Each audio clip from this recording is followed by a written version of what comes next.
Grâce à Dieu. Que le Saint-Esprit alors vienne nous donner la direction pour que nous puissions semer la bonne semence, pour qu'alors nous venions à cueillir les bons fruits. Et qui donne la direction, c'est le Saint-Esprit. En parlant de cela, j'étais ici en train de méditer dans les paroles que le Seigneur Jésus a dites à ses disciples. Il a dit, voyez, comme c'est intéressant, vous pouvez prendre là, dans votre Bible, Jean 14. Jean 14, à partir du verset 16, Jésus a dit ainsi, « Et moi, je prierai le Père, et il vous donnera un autre consolateur, afin qu'il demeure éternellement avec vous. »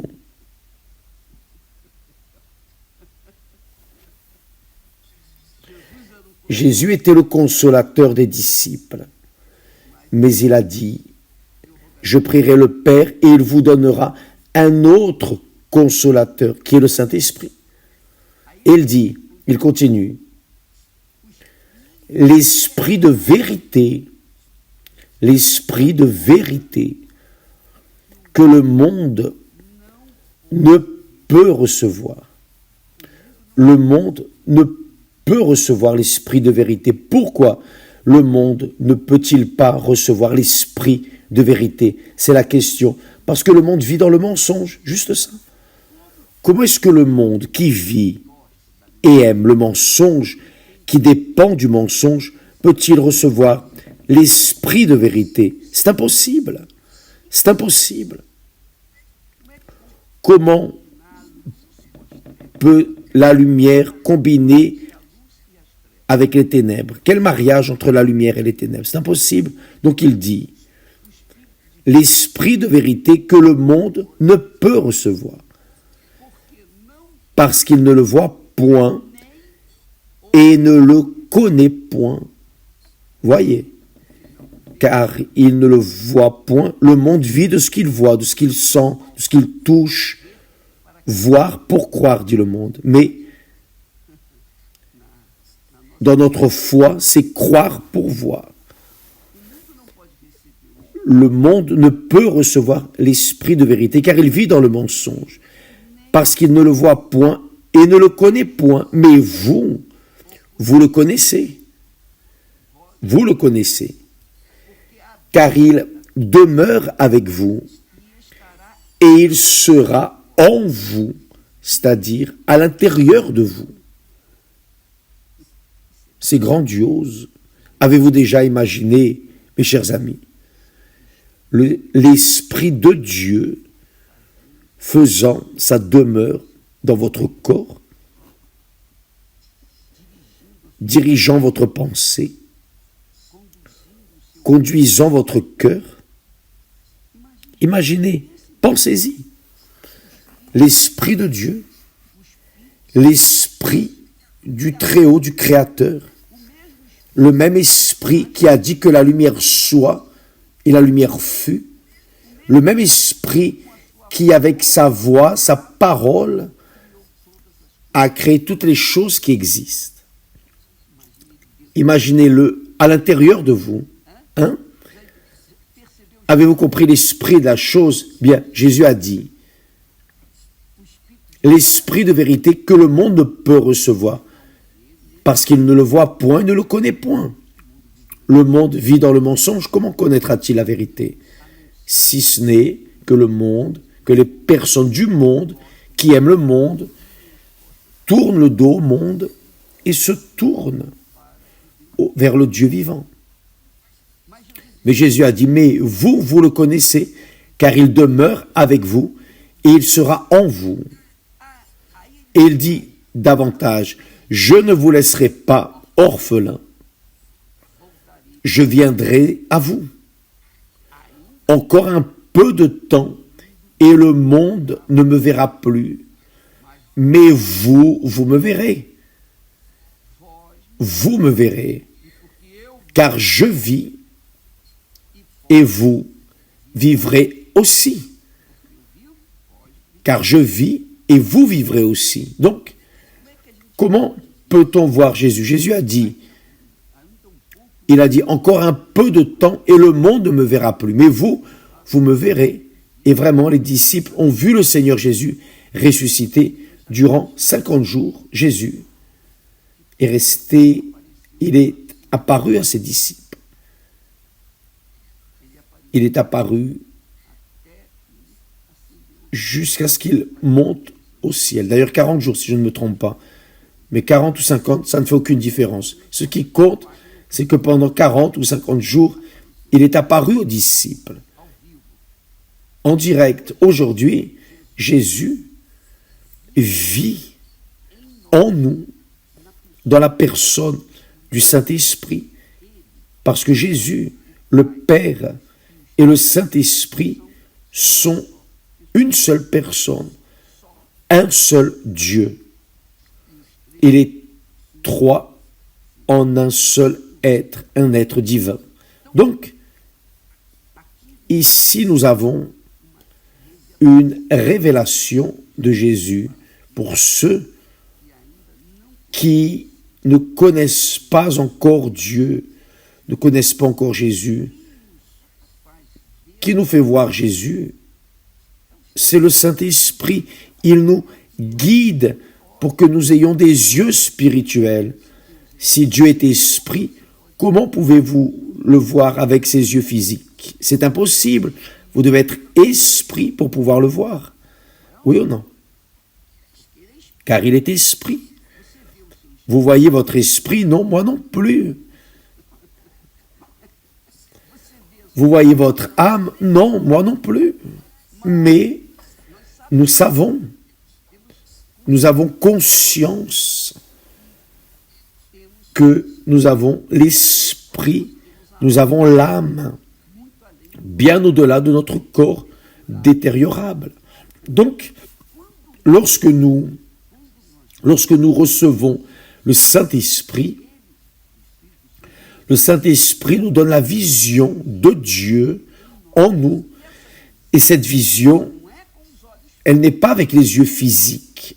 Quand la personne est spirituelle, quand la personne est née du Saint-Esprit, elle est esprit. Elle cesse d'être chair, charnelle. Elle cesse de vivre selon ses simples sens pour vivre avec un sens extra, le sens spirituel, le sens de Dieu qui est esprit. Donc quiconque naît de l'esprit est esprit. Par conséquent, parce qu'il est esprit, il parvient à voir Jésus dans les personnes. Parvient à voir, tout comme il parvient à voir le diable dans les personnes.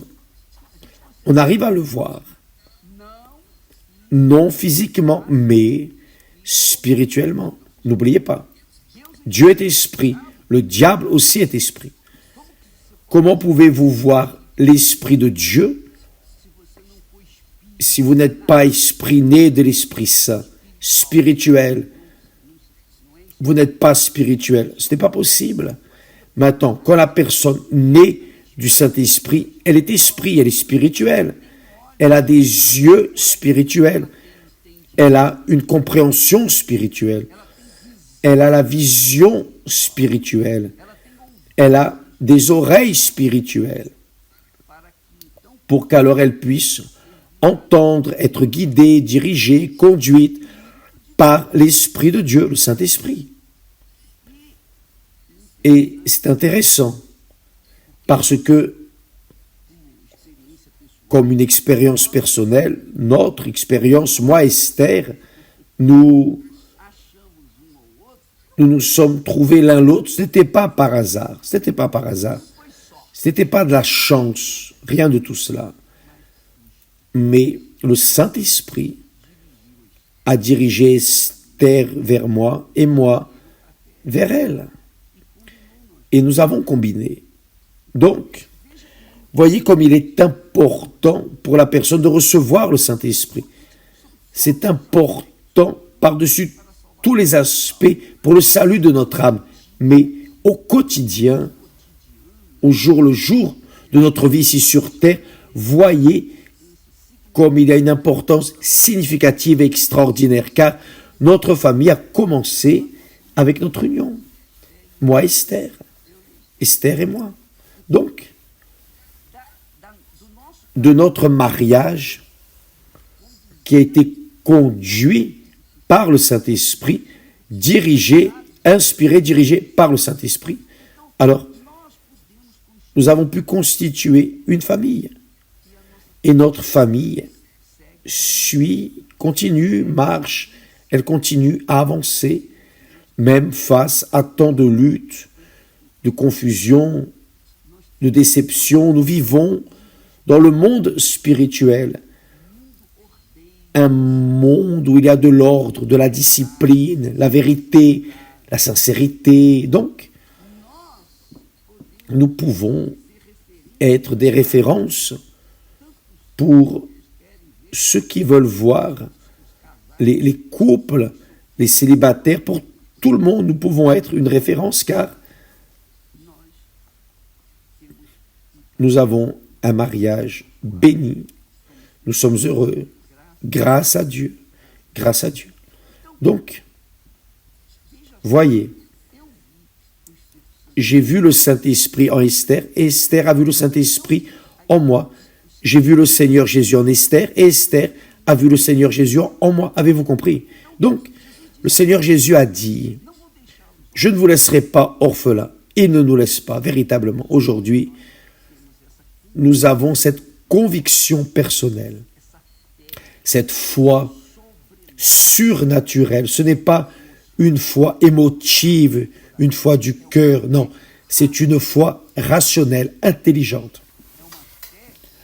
Une foi surnaturelle. Au-delà de ce qui est naturel, nous savons que si nous semons du riz, nous allons moissonner du riz. Nous moissonnons ce que nous semons. Mais lorsque nous avons une foi surnaturelle, nous avons une vision de ce que Dieu veut que nous fassions, que nous plantions. Et où allons-nous semer? Donc, voyez comme il est important d'investir pour recevoir le Saint-Esprit, pour que vous ayez une vie de qualité, pour que vous puissiez construire une vie qui vienne à se perpétuer tant que cette terre existe.